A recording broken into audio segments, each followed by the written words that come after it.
Podcast Medical Career. Assalamualaikum warahmatullahi wabarakatuh. Salam.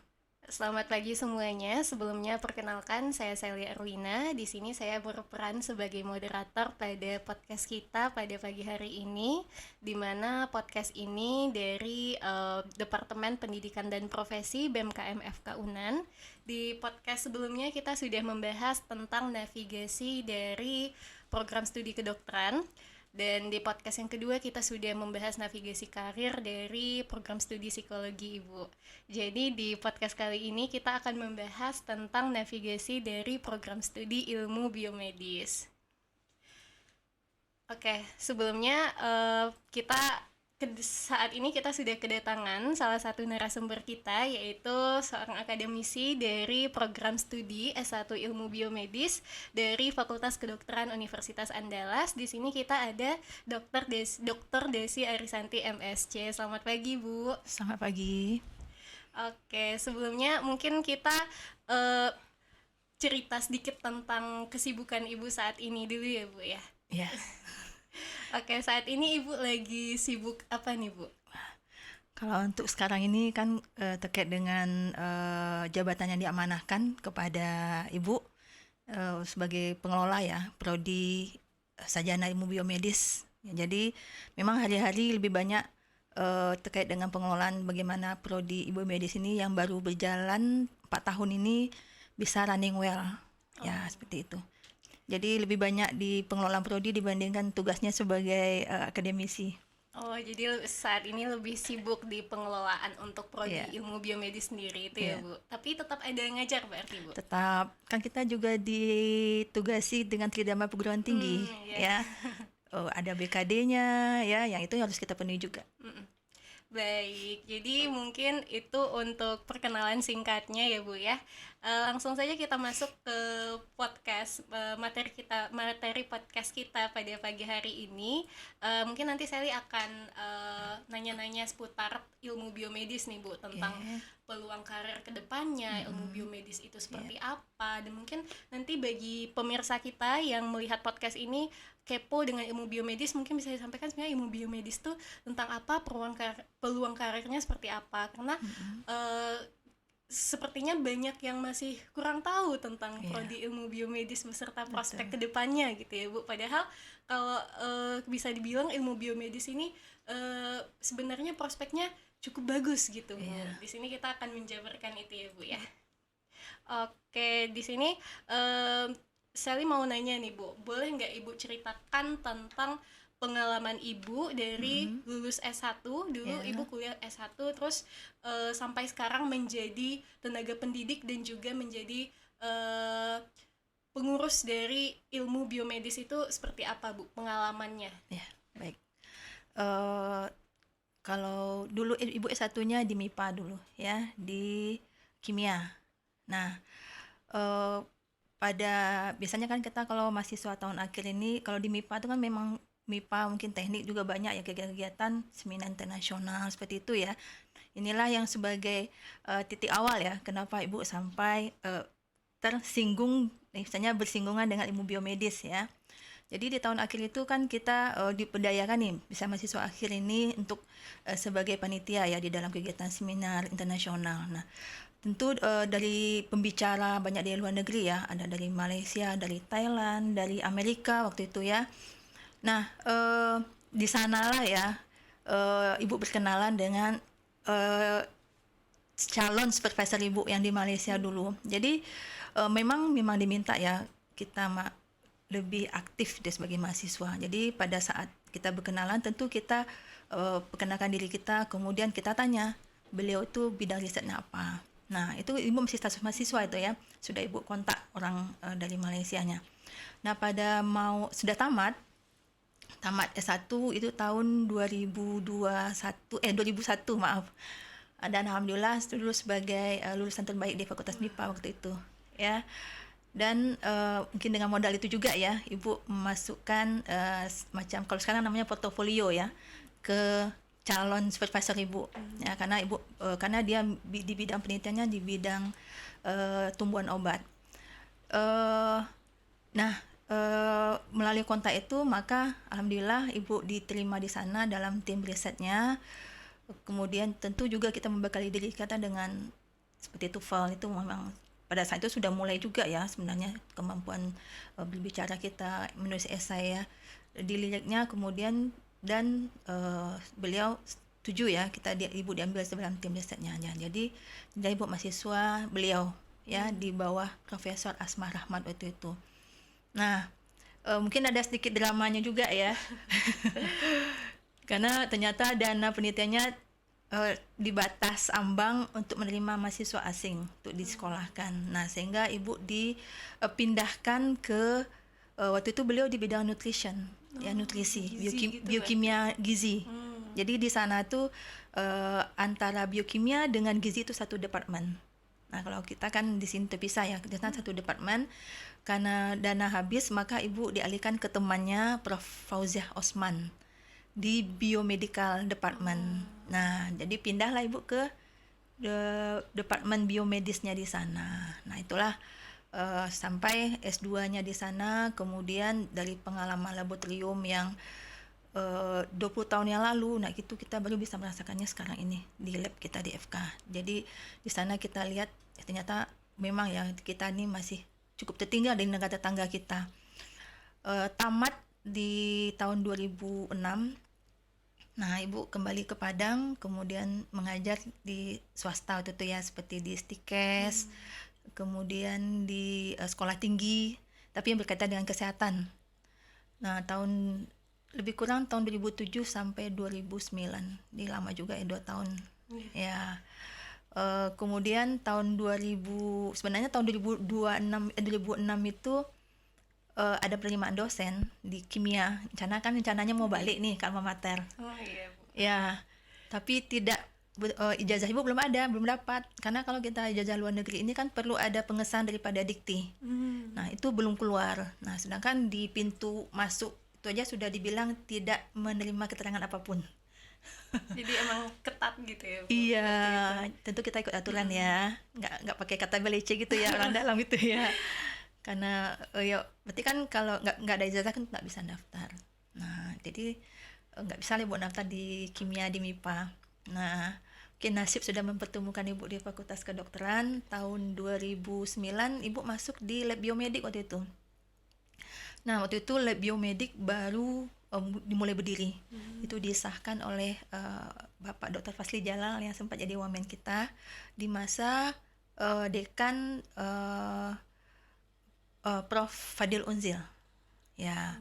Kemudian lab biomedik itu lebih dikembangkan di masa Prof. Masrul dengan mencoba mengalokasikan dana yang cukup besar untuk kelengkapan lab biomedis waktu itu. Nah, SDM-nya kan belum ada nih. Nah, melalui Prof. Eti Rizal, Ibu direkrut waktu itu di lab biomedik, tapi belum sebagai tenaga mengajar, tapi sebagai pengelola lab yang mencoba untuk bagaimana labor yang baru berdiri itu bisa berjalan dengan baik. Nah, tahun 2010, nah ada pembukaan CPNS untuk staf dosen. Nah, Ibu ikut, alhamdulillah memang nasib takdir dan rezeki Ibu di Fakultas Kedokteran. Ya, dan Ibu waktu itu karena biomedical science-nya, tapi di peminatan biokimia medis, jadi di ijazah Ibu memang biokimia, maka Ibu ditempatkan di Departemen Biokimia. Di home base Ibu di Departemen Biokimia. Nah, gitu. Jadi sampailah di Fakultas Kedokteran.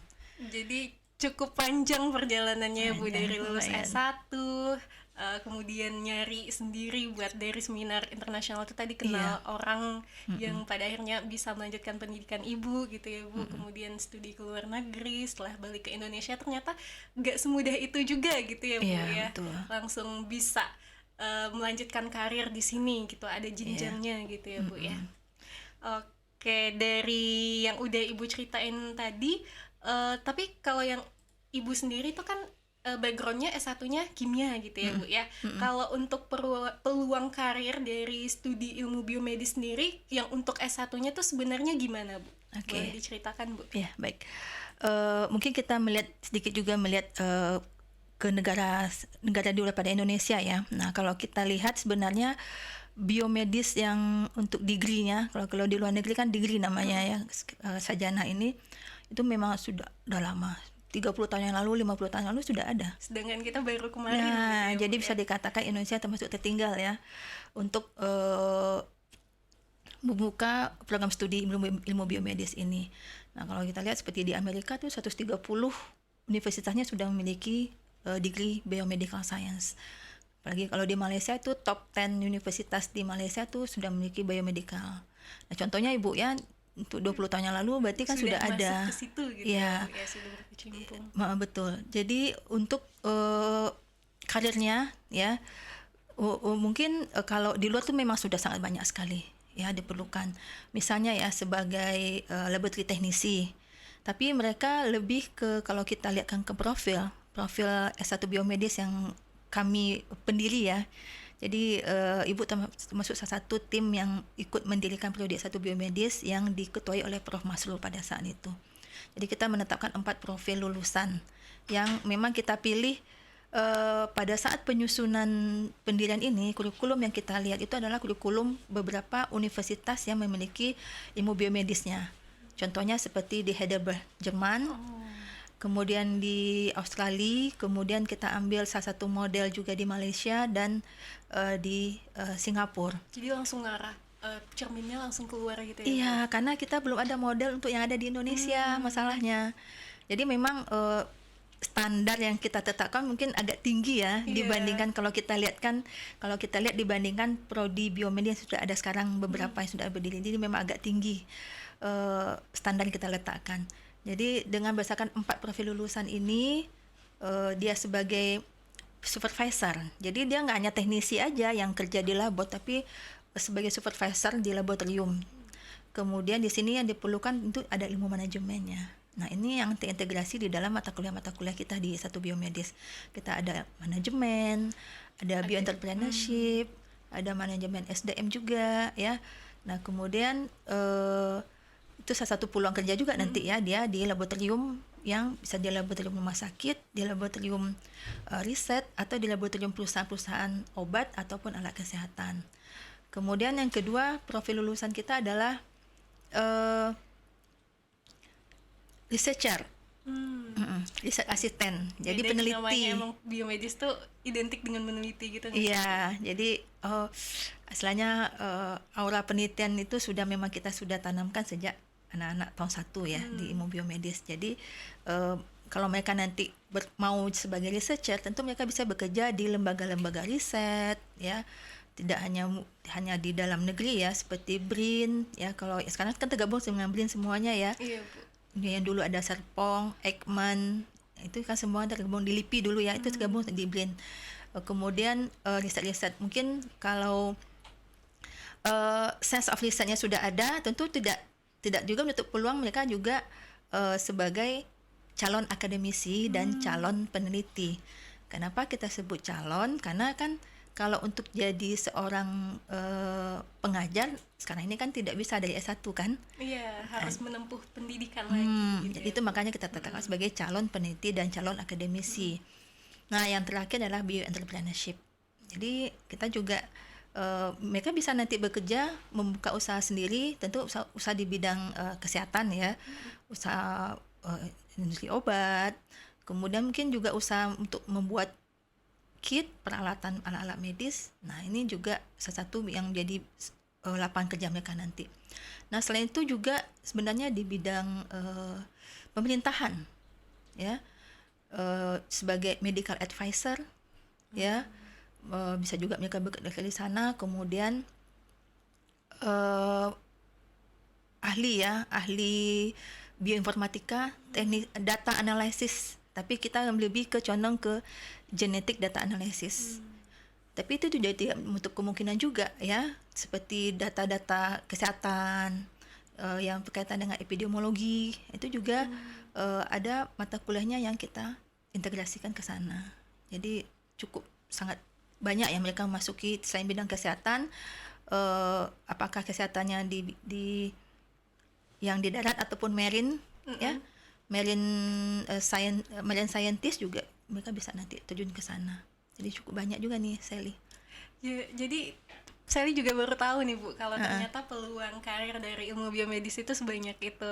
Kayak mulai dari tadi bisa jadi teknisi di lab, kemudian supervisor, kemudian jadi akademisi, yang paling tentu yang paling utamanya jadi researcher gitu ya Bu. Tapi Iya. ternyata banyak peluang lain juga gitu. Banyak. Jadi entrepreneur ternyata juga bisa ya Bu. Iya. Baru tahu juga nih. Jadi buat teman-teman yang ada rencana untuk masuk ilmu biomedis atau yang mungkin sudah masuk ilmu biomedis, ternyata banyak nih peluang yang bisa diambil setelah lulus nanti bagi Iya, betul. ilmu biomedis gitu ya Bu ya. Iya. Oke, kan kalau kita udah bicara tentang karir ternyata banyak banget gitu ya Bu, peluang karir ke depannya. Cuma gimana sih Bu cara kita menentukan minat dan bakat kita sebenarnya ada di bidang yang mana? Kan tadi ada yang misalnya di pemerintahan, industri, atau kita emang jadi researcher atau entrepreneur gitu Bu.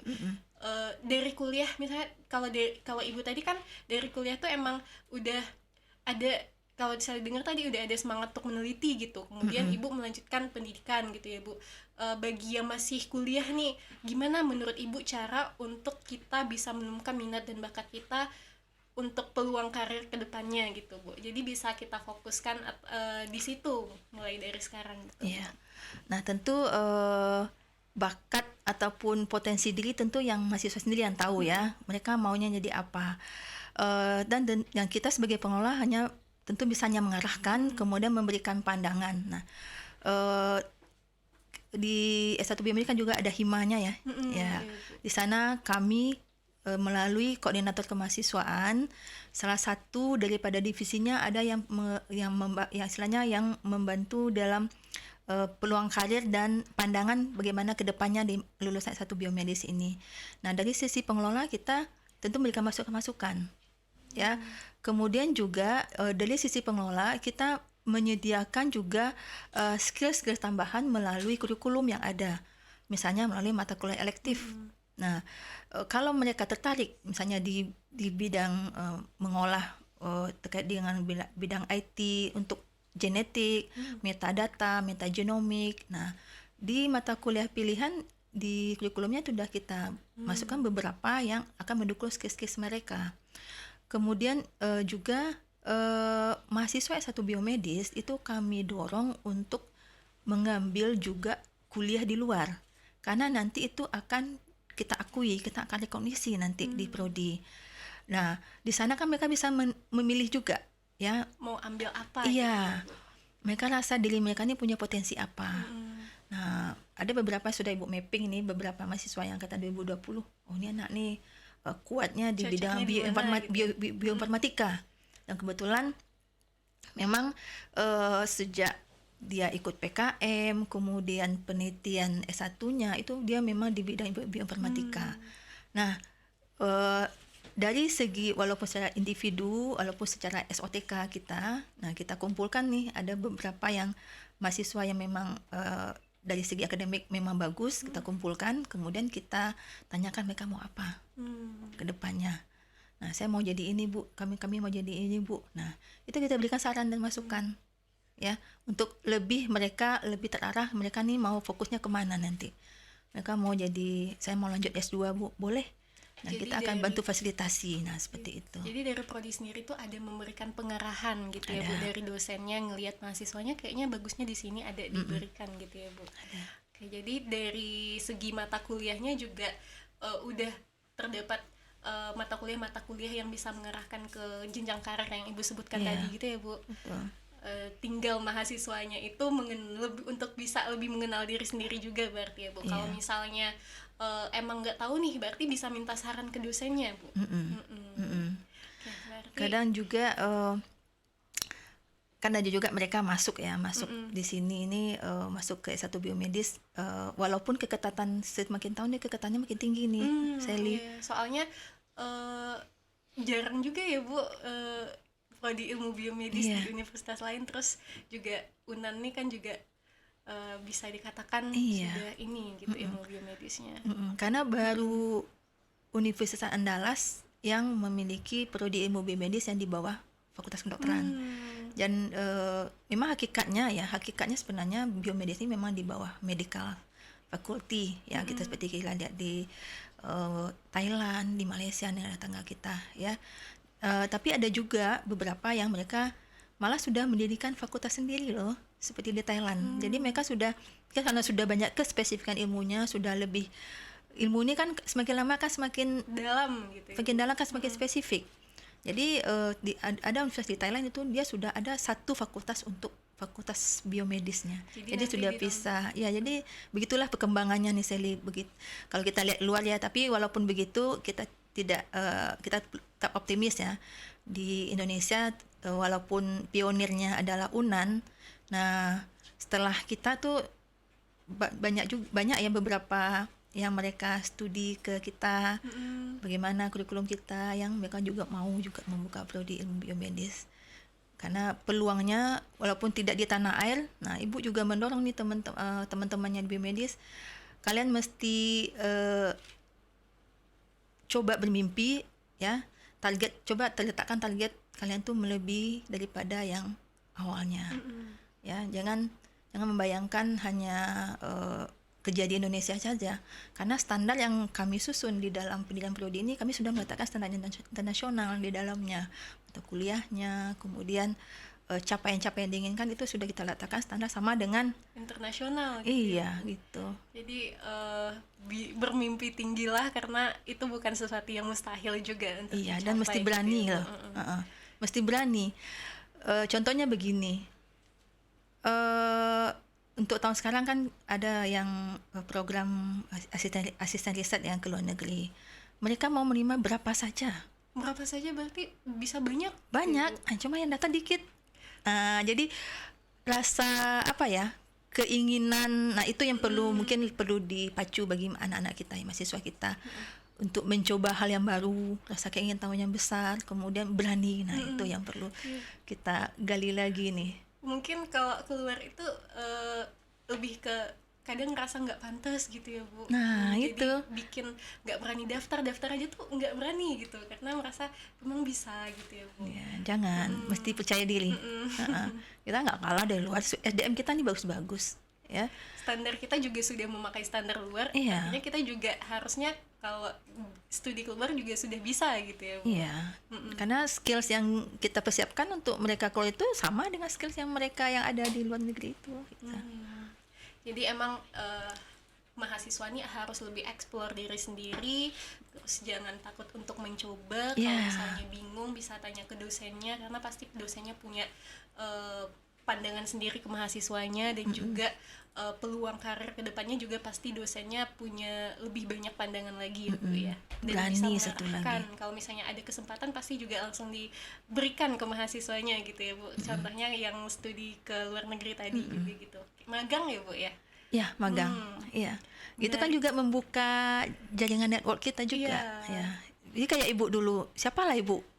Di tahun 2001 kita nggak kenal siapapun di sana, ya itu ada keberanian, ya gitu, mesti ada. Jadi karena keberanian itu nanti bisa membuka jalan peluang untuk adik-adiknya juga gitu Bu. Iya, betul. Oke, menarik banget nih Bu. Nah, bicara tentang kesehatan nih Bu, kan Ibu tadi ada mengatakan kalau ilmu biomedis ini bagusnya dia itu langsung di bawah naungan Fakultas Kedokteran gitu ya Bu. Kalau misalnya kita bicara karir dari seorang lulusan S1 ilmu biomedis, itu bisa nggak Bu langsung kerja di bidang kesehatan setelah lulus S1 gitu Bu? Kalau yang kayak Ibu katakan tadi, untuk jadi dosen tuh kan perlu pendidikan lagi. Kalau misalnya pengen langsung kerja di bidang kesehatan setelah lulus S1 tuh bisa nggak Bu? Kalau bisa gimana gitu cerita atau gambaran yang bisa Ibu berikan Bu? Kalau kita lihat daripada misalnya dari bekerja di bidang kesehatan ya, kemarin itu kan ada formasi di CPNS juga membuka biomedis S1 dan formasi penerimaan dosennya. Itu kalau mau berkarir di bidang pemerintahan atau di bidang pegawai negeri yang ASN. Kalau di swasta juga bisa juga seperti kerja di laboratorium ya. Tentu nggak mungkin langsung jadi supervisor ya. Tentu ada jenjang-jenjangnya juga ya. Mungkin jadi tenaga di dalam laboratorium itu sendiri juga dulu. Jadi bisa langsung. Dan juga di dalam undang-undang Kementerian Kesehatan, lulusan ilmu biomedis itu dianggap sebagai nakes, tenaga kesehatan. Nah, kita ke depannya ini kemarin di konsorsium ilmu biomedis itu sudah kami sampaikan karena konsorsium ilmu biomedis adalah suatu lembaga organisasi yang mewadahi ilmu-ilmu biomedis yang ada di Indonesia. Nah, sebelumnya itu masih menaungi S2 dengan S3. Nah, anggota pertamanya baru kita ini. Jadi S1 udah masuk ke situ, Mbak? Sudah masuk ke sana, kemudian diikuti oleh Universitas Umpati di Ambon. Dia ada jurusan ilmu biomedis tapi di bawah medis, di bawah Fakultas MIPA, namun mereka memiliki fakultas kedokteran. Jadi syaratnya di konsorsium adalah ilmu biomedis ini di bawah boleh di bawah kedokteran, boleh di bawah MIPA, tapi universitasnya memiliki fakultas kedokteran. Karena hakikatnya namanya aja biomedis. Ada ilmu-ilmu dasar kedokteran ya. Iya, Bu. Dan tentu tenaga staf pengajarnya ada yang kita ambilkan dari klinisi. Seperti itu. Jadi tidak harus sebenarnya, tapi boleh di bawah fakultas lain, tapi di universitasnya ada fakultas kedokteran. Jadi lulus S1 udah bisa langsung nyari Bisa. peluang karir, tapi memang berjenjang pastinya. Kayak Ibu tadi juga lulus MIPA, ngambil pendidikan lagi, tapi kalau misalnya kita mau pasti bisa gitu ya, Bu, masuk dan melanjutkan karir gitu, walaupun masih S1 gitu ya, Bu. Iya. Kemarin itu penerimaan S1 biomedisnya itu kan untuk di Balai POM. Ya. Untuk CPNS-nya. Berarti kan sudah misalnya dari alur kepegawaian negaranya kan sudah ada ya, bahwa lulusan biomedis ini masuk ya di dalam formasi untuk ASN. Bisa tes CPNS juga berarti? Bisa. Okay. Kalau di swasta banyak nanti. Mau ke industri obat-obatan, industri vaksin, bisa masuk anak S1 biomedis melamar kerja di sana. Karena emang ilmunya cakupannya luas ya, Bu, biomedis. Ya, multidisiplin gitu, Sally. Ya. Jadi bisa ngambil banyak peluang, masuk kesehatan bisa, researcher bisa, seperti yang udah Ibu ceritakan tadi ya, Bu. Oke, terkait itu sebelum memilih jenjang karir, misalnya kayak yang supervisor dan lain sebagainya yang Ibu katakan tadi, itu perlu keterampilan tambahan nggak, Bu, atau sertifikasi kayak training atau apa yang perlu kita ikuti lagi gitu untuk masuk ke bidang tertentu gitu, Bu? Nah, sebaiknya memang iya ya, sebaiknya memang mahasiswa perlu membekali dirinya dengan skill-skill tambahan seperti itu ya. Nah, seperti Ibu bilang tadi bahwa kami mendorong mereka untuk sekarang ini kan kalau dunia pendidikan itu kan tidak harus tatap muka ya. Dengan kecanggihan teknologi dimanapun kita berada, kita bisa ngambil kuliah di luar negeri ya, misalnya mengambil kelas-kelas tambahan. Nah, seperti secara online gitu. Iya. Ya, Bu? Nah, kemarin itu ada Ibu share ke mahasiswa di Harvard itu.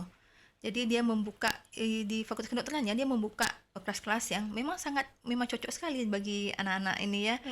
Tapi mungkin ya karena kesibukan masih belum teraplikasikan oleh mereka, belum daftar. Kemudian juga kan ada cyber ICE ya, Institute Cyber Education. Nah, itu juga bisa menambah skill-skillsnya dengan mengambil kuliah-kuliah atau kelas-kelas di ICE tersebut. Nah, itu akan kita letakkan di ijazahnya sebagai surat keterangan pendamping ijazah. Jadi kayak membuktikan bahwa mereka sudah melewati sertifikasi ini, pelatihan ini, Iya, gitu ya, Bu? iya. Jadi kalau kita di UNAN kan sudah ada itu yang seperti di teknik itu sudah biasa memakai itu. Di MIPA sudah biasa memakai. Di fakultas lain mungkin kayak di FISIP yang mereka sudah ada selain ijazahnya sudah ada surat keterangan pendamping ijazah yang berisi skill-skill tambahan yang mereka ambil di luar kelas-kelas wajib yang ada di prodinya. Jadi waktu jadi fresh graduate itu udah punya pengalaman juga ya, Bu? Iya. Udah ngambil pelatihan gitu ya, Bu? Iya. Jadi untuk berarti emang ada pelatihan-pelatihan tertentu yang fokus di bidang tertentu yang Iya. mungkin nanti sesuai dengan minat dan bakat nanti. Itu ada diarahin dari dosen-dosennya juga, Bu? Ada. Itu yang dari pengelola tentu kita arahkan ke mereka. Misalnya ada info terkait dengan kelas online yang memang sangat berkaitan dengan biomedis, itu kita share di grup ke mereka ya. Dan juga seperti kegiatan magang. Sekarang di dalam mata kuliah kita memang ada magang. Itu kan 4 SKS. Nah, kalau kita mengikut daripada Kementerian Kemendikbud kita yang memang MBKM, walaupun menterinya berganti nanti kita nggak tahu ya dengan kabinet sekarang, tapi UNAN itu sudah meletakkan bukan MBKM lagi, pendidikan di luar kampus namanya. Ya, jadi mahasiswa tahun 3, 4 itu mereka bebas mengambil, mengambil skills latihan, bisa kelas dari luar. Nah, supaya teratur maka diwadahi dalam bentuk misalnya magang MBKM dalam berbagai platform. Ya. Nah, kalau salah satunya adalah asistensi riset, tentu itu kita akan tampilkan di SKPI mereka, surat keterangan penampil ijazah mereka bahwa mereka ini mengambil MBKM yang asistensi riset dengan skills ini, dan ini. Nah, itu merupakan akan memperkaya portofolio mereka nanti ya di dalam untuk melamar kerja ke depannya. Jadi sebenarnya udah banyak peluang juga ya Bu, ditambah dengan program dari pemerintah, kemudian dari swasta juga mungkin ada gitu ya Bu. Jadi tapi balik lagi nih pasti tergantung mahasiswa lagi mau mengambil atau tidak kesempatan itu ya Bu. Tapi yang jelas ada beberapa keterampilan atau sertifikasi yang bisa diikuti untuk menambah skills dari lulusan ilmu biomedis ini sendiri gitu ya Bu. Betul. Kalau bicara tentang melanjutkan pendidikan nih Bu, misalnya jadi akademisi, itu tuh setelah lulus gimana alurnya? Setelah lulus S1 biomedis langsung ngambil pendidikan selanjutnya tuh alurnya gimana Bu? Oke. Kalau di UNAN FK khususnya ya, untuk pendidikan lanjutnya itu S2-nya dengan S3-nya sudah dulu dibentuk kan? Iya, jadi S1-nya yang belakangan gitu. Iya, jadi ini kayak alurnya terbalik ya. Jadi sebenarnya itu tergantung kebutuhan dulu ya. Dibukanya S2 itu karena kebutuhan pasar, S2 biomedis. Dibukanya S3 biomedis tergantung kebutuhan daripada tenaga pendidik yang ada di fakultas kedokteran ini, agar mereka istilahnya bekerja sambil bekerja melaksanakan tugasnya di dalam perguruan tinggi, mereka juga bisa melanjutkan pendidikan. Maka dibuka S3 biomedis waktu itu. Jadi kebutuhan ya. Nah, dibukanya satu biomedis sebenarnya juga kebutuhan juga ya. Kalau kita lihat pangsa pasar ya, industri medis, industri alat kesehatan, industri obat-obatan. Nah, kalau kita lihat global dunia saja, industri medis ya misalnya dalam penyediaan obat, kit-kit diagnostik untuk menunjang bagi para dokter dan pemirsa labor, 80% itu mereka itu pangsa pasarnya adalah di biomedical science. Nah, jadi memang sangat diperlukan SDM yang mereka memiliki basic ilmu biomedis ini untuk pengembangan teknologi kedokteran ke depannya nanti. Nah, seperti itu, Sally. Jadi bisa kalau misalkan ada pilihan ya Bu, S1, S2, ya. S2. Itu tuh timelinenya bagusnya gimana Bu? Kayak misalnya apakah lebih baik kerja dulu baru ambil S2 yang sesuai dengan pengalaman kerja, atau emang kalau pengen jadi akademisi langsung lanjut aja gitu S2 atau gimana Bu? Ya, tergantung mahasiswanya juga. Ya. Kalau mereka mau berkarir bukan sebagai akademisi, bukan sebagai researcher, tentu mereka memilih karir langsung ya tamat kuliah langsung jadi kerja. Ya. Dengan di berbagai platform ya, seperti di lab, kemudian di rumah sakit, ya, di lembaga-lembaga riset bisa. Kalau mau melanjutkan tentu seperti di UNAN, di FK kan ada wadahnya S2, S2 biomedis ya. Nah, dengan akreditasi A tentu itu sebagai satu penarik atau magnet daripada mahasiswa yang jika ingin berkarir di bidang pendidikan untuk lanjut ke S2 biomedis. Tapi tidak hanya di UNAN saja ya, kalau di Jawa, di UI itu sudah ada S2, S3-nya sudah ada. Ya. Untuk memudahkan tentu dari segi pemerintah mereka ada beasiswa ya. Karena untuk melanjutkan ke jenjang S2, S3 kan tentu biayanya lebih berbeda daripada S1 ya kan, lebih mahal. Apalagi ilmu biomedis ini tentu berbasis riset ya. Nah, banyak ke lab gitu ya, tentu biaya. Kalau nggak ada dukungan support dari misalnya beasiswa atau di pemerintah tentu tidak bisa, maksudnya tidak mudah bagi seseorang yang berat ya dengan dana pribadi. Dan juga kita ini cuma mengikuti apa yang disediakan pemerintah aja. Kalau mau mereka berkarir, ya ada namanya PMDSU, program percepatan. Jadi dari S1 langsung ke S3. Langsung S3. Iya, ada program percepatan. Berarti nggak melalui S2 lagi gitu ya, Bu? Enggak, jadi dari dia daftar program percepatan namanya PMDSU, itu UNAN sudah menyediakan. Itu pembukaannya biasanya sama dengan tahun-tahun ajaran, tahun-tahun akademis. Kalau kita kan, kalau semester kita kan di bulan Juni Juli, ya sama juga. Pembukaan tahunnya juga di bulan Juli seperti itu. Jadi nanti sama. lulusnya langsung S3 tuh, Bu? Langsung S3, ya, langsung S3, dokter. langsung dokter. Udah banyak itu ya, yang dari Fakultas Kedokteran seperti udah ada beberapa Ibu lihat. Kemudian yang dari MIPA yang mereka ngambil S3 biomedis itu sudah banyak lulusannya dari S3 biomedis kita. Jadi banyak cara ya sebenarnya kalau mau melanjutkan. Atau kalau mau berani ngambil EPDP Di luar negeri, berarti? di luar negeri, banyak beasiswa luar negeri itu yang tidak perlu syarat-syarat yang ribet, nggak perlu TOEFL, nggak perlu kalau kita lihat ya di media sosial itu kan banyak itu. Jadi tergantung bagaimana, kemana tujuan daripada mahasiswa ini maunya mereka ke depannya. Jadi memang tergantung kebutuhan lagi ya, Bu. Kalau misalnya memang pengen di akademisi atau memang punya tujuan untuk ambil S2 dan S3, kalau langsung bagus gitu. Tapi ada bagi sebagian orang kerja dulu lebih bagus gitu ya, biar tahu kemana sih bagusnya gitu ya, Bu. Jadi nggak bisa kita klasifikasikan langsung memang tergantung individu masing-masing lagi ya, Bu.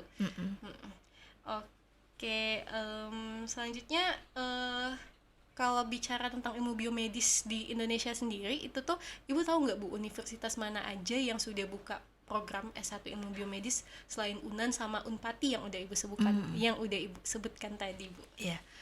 Kalau yang ada fakultas kedokterannya ya, tentu yang sudah buka itu seperti kita di UNAN, kemudian di Unpati di Ambon, dan IPB University. IPB juga udah ada. Ya, di bawah tapi fakultas kedokterannya berarti bukan di bawah fakultas kedokteran. Di bawah fakultas kedokteran hewan. Oh, di bawah FKH. Dan mereka juga dan mereka juga baru fakultas kedokteran juga baru tahun ini kan. Dan juga ditinjau juga mereka kemana mereka kespesifikannya. Nah, kalau kita kan di bidang di S1 biomedis kita ke teknologi biomedis namanya. Ya, kespesifikan kita. Kalau di IPB mereka ke animal model nanti. Karena nanti kan banyak diperlukan nanti ya riset-riset, misalnya animal model kanker, animal model yang diabetes, animal model yang gagal ginjal, animal model yang skizofrenia misalnya. Nah, itu kespesifikan mereka. Jadi masing-masing prodi itu sudah ada kespesifikannya. Nah, kalau di Ambon itu mereka lebih ke marine, ke kelautan. Jadi biomedis kelautan mereka seperti itu. E3L salah satu ya, tapi mereka tidak memiliki fakultas kedokteran, sehingga mungkin sebab itu mereka belum bisa masuk di dalam konsorsium ilmu biomedis atau KIBI. Tapi dari kalau Ibu lihat ya, Ibu pantau sejauh ini ya, E3L itu salah satu yang kita jadikan role model ya pada saat kita penyusunan pendidikan prodi S1 biomedis berarti ini. Lebih dulu mereka gitu ya. Ya, dan mereka untuk internshipnya mainnya sudah ke luar negeri, ke Tokyo, ke Jepang, ke Jerman. Ya, yang magangnya itu istilahnya mereka sudah lebih maju. Mungkin kelemahannya mereka karena belum ada FK-nya saja. Jadi belum bisa gabung ke KIBI lagi gitu ya, Bu. Sekolah-sekolah tinggi itu sudah cukup banyak juga ya, Ibu dengar yang ada ilmu biomedisnya. Cuma karena tidak terdaftar di KIBI, jadi nggak terpantau, maksudnya nggak muncul ke permukaan karena mereka di bawah Fakultas Sains dan Kesehatan mereka letakkan, dan itu juga sempat dipertanyakan juga. Ini dia kan ilmu biomedis tapi ada anak fakultas kedokterannya di sana. Jadi banyak, kalau sekolah tinggi sudah banyak itu di Jawa tuh sekolah-sekolah tinggi yang membuka ilmu biomedis. Dan juga kemarin kami dihubungi dari Pekanbaru sekolah tinggi juga, mereka akan membuka prodi ilmu biomedis, ya silahkan, nggak apa-apa. Tentu kita kasih petunjuk bagaimana alurnya, bagaimana pengurusannya, dan juga yang perlu ditetapkan adalah kespesifikannya itu sendiri. Tuh. Jadi memang kalau bicara universitas belum banyak gitu ya, Bu, yang buka sebenarnya, tapi setiap yang perlu kita garis bawahi mungkin yang teman-teman mau ngambil tuh setiap universitas punya Kekhasan. kekhasannya sendiri gitu ya, Iya, Pak ya. betul. Oke, mungkin itu saja untuk yang mau saya tanyakan, dan cerita kita tentang ilmu biomedis ini tadi sudah cukup banyak ya Bu ya, dari gimana Ibu bisa jadi akademisi dan juga berkecimpung di dunia ilmu biomedis, kemudian peluang karir ke depannya, menentukan minat dan bakat, apa saja yang bisa digali, kesempatan-kesempatan beasiswa, melanjutkan sekolah dan lain sebagainya ya Bu. Mungkin ada yang ingin Ibu sampaikan bagi yang ingin mengambil ilmu biomedis atau yang sedang menempuh pendidikan ilmu biomedis gitu Bu. Apa pesannya yang dari Ibu nih Bu? Ya, tentu kalau misalnya memang apa yang akan kita tuju, yang cita-cita kita, jangan datangnya by accident ya. Tentu sejak SMA sudah ditentukan kemana minat dan bakatnya. Kalau memang sudah termasuk ke biomedis, nah itu mesti fokus, karena yakinlah bahwa perkembangan ilmu kedokteran ini itu sangat pesat sekali ya. Kalau kita berpacu dengan dunia di luar Indonesia, kita cukup ketinggalan ya. Tapi who knows, kita tentu punya sumber daya alam, sumber daya manusia juga yang bisa kita lebih maksimalkan potensinya. Asalkan kalian punya ada tujuan yang pasti, kemudian sudah ada gambaran ke depannya mau jadi apa, kemudian kreatif, tentu ada istilahnya kemampuan kreativitasnya juga diminta di sini, kemudian juga keberanian mencoba hal-hal yang baru, dan keinginan untuk mau mengupgrade diri dengan skill-skills yang memang diperlukan di dunia kerja pada saat ini ya, yang kita sesuaikan dengan perkembangan ilmu pengetahuan dan teknologi. Itu saja. Oke, terima kasih banyak nih kepada Bu Desi yang sudah membagikan ilmunya, insight-insight baru yang mungkin nggak banyak orang yang tahu gitu ya Bu. Terima kasih untuk ilmunya. Saya selaku moderator juga sangat senang berbincang dengan Ibu pada pagi hari ini. Sama-sama. Dan dapat banyak ilmu baru tentang ilmu biomedis ini Bu. Mungkin sekian saja. Saya sebagai moderator izin menutup podcast kita pada pagi hari ini. Wabillahi taufiq wal hidayah. Assalamualaikum warahmatullahi wabarakatuh. Waalaikumsalam warahmatullahi wabarakatuh.